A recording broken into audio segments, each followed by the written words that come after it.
memulai pembelajaran hari ini, pertama-tama kita bersama-sama membaca doa dimulai. Nah, sebelum kita mulai pembelajaran hari ini, supaya kalian itu fokus, ibu akan ada speakingnya itu tentang yang konsentrasi. Nih, seperti ini ya, ibu contohin dulu. Konsentrasi dimulai dari Nurul, Fira, Nurul, kayak gitu ya. Nah, kita udah pernah konsentrasi kan, soalnya tadi udah dimulai dari speaking. Nah, selanjutnya kita masuk ke materi. Hari ini ibu akan menjelaskan tentang wudhu. Pasti kalian semua udah tahu wudhu itu apa. Nah, karena sering dilakukan setiap hari sebelum sholat. Nah, ibu perjelas lagi ya. Wudhu ini adalah suatu tindakan yang dilakukan oleh seorang muslim untuk mensucikan badannya atau anggota tubuhnya dari hadas kecil. Nah, sederhananya ini, wudhu adalah salah satu cara menyucikan anggota tubuh dengan air. Nah, terus syarat-syarat wudhu itu ada apa aja sih, Bu? Nah, yang pertama ini ada Islam. Terus yang kedua itu tamyiz. Ada yang tahu nggak tamyiz itu apa? Nah, tamyiz itu seorang anak yang sudah berusia 7 tahun atau bisa dicirikan dengan yang sudah bisa membedakan mana yang baik dan mana yang benar.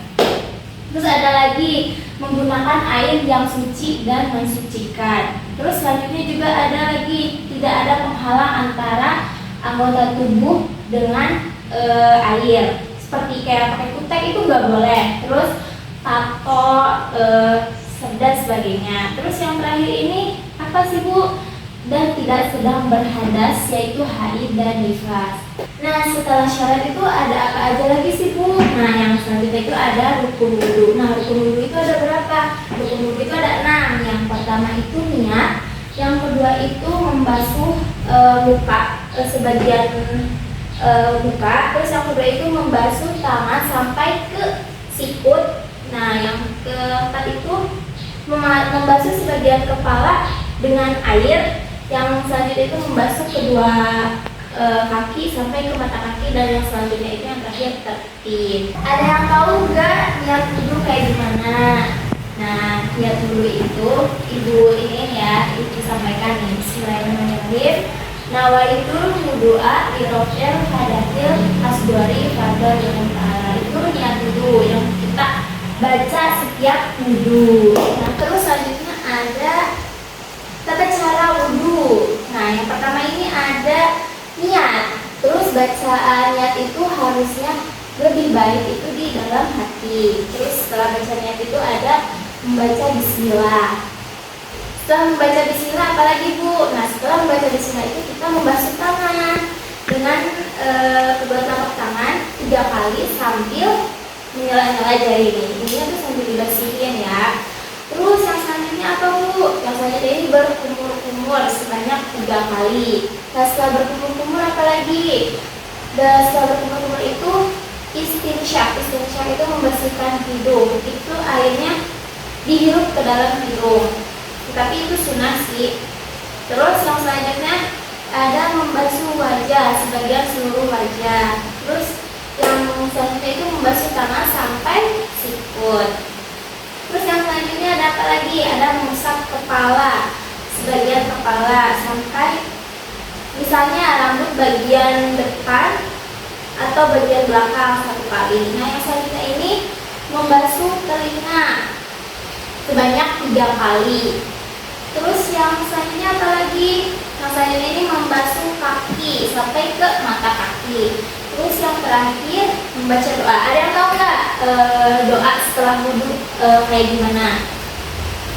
Nah, bacaan setelah wudhu ini asyhadu alla ilaha illallah wahdahu la syarikalah wa asyhadu anna muhammadan abduhu wa rasuluh.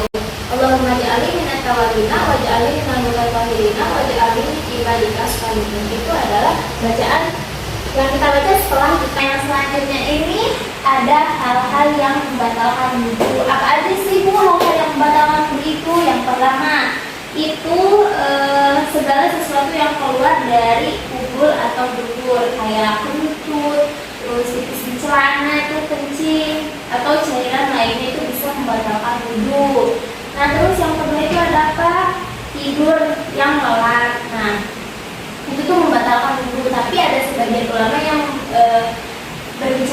kalau tidurnya itu sambil duduk itu nggak apa-apa, nggak membatalkan wudhu. Nah terus yang selanjutnya ada apa? Ada bersentuhan kulit antara laki-laki dan perempuan.